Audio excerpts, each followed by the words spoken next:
Thailand के Phuket से दिल्ली आ रही एयर इंडिया की फ्लाइट अचानक हवा में बुरी तरह कांपी। 3 मिनट तक प्लेन पलटी खाता रहा और अचानक 300 फीट नीचे की तरफ गिर गया।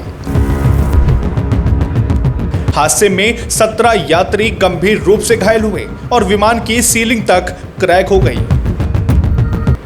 हवा में हजारों फीट की ऊंचाई पर सो रहे यात्रियों की जान तब हलक में अटक गई जब उनका प्लेन अचानक 300 फीट नीचे आ गिरा।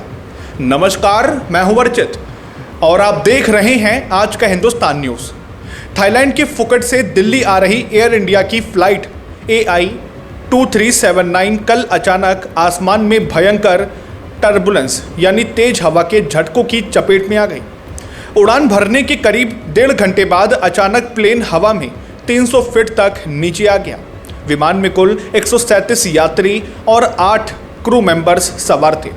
इस दर्दनाक हादसे में 13 यात्री और 4 क्रू मेंबर्स समेत कुल 17 लोग बुरी तरह घायल हो गए।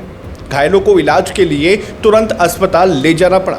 एक प्रत्यक्षदर्शी पैसेंजर ने बताया कि सुबह का समय था और ज़्यादातर लोग सो रहे थे।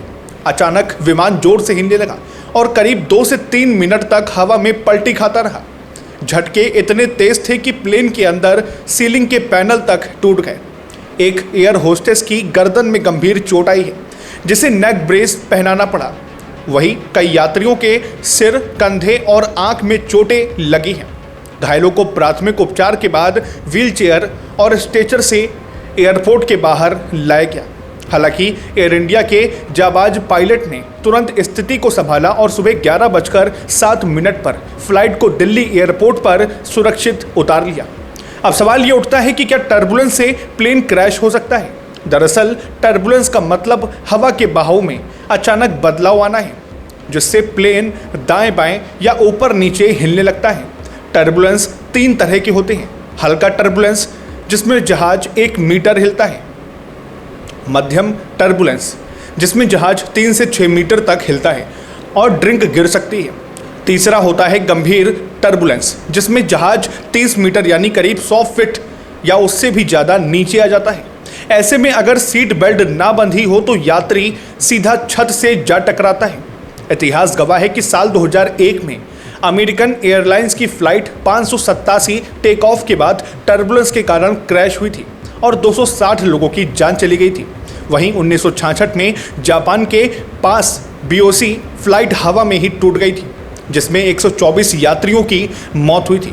लेकिन आजकल के आधुनिक विमान हर तरह के मौसम को झेलने के लिए बनाए जाते हैं और पायलटों को विशेष ट्रेनिंग दी जाती है। इस मामले की जांच अब director general of civil aviation यानी DGCA कर रहा है। फिलहाल आपका इस खबर को लेकर क्या विचार है? अपनी राय कमेंट बॉक्स में जरूर साझा करें। लाइक करें, शेयर करें और सब्सक्राइब करें आज का हिंदुस्तान न्यूज़ को। फिर मिलते हैं एक और नए अपडेट के साथ। तब तक के लिए नमस्कार, जय हिंद, जय भारत।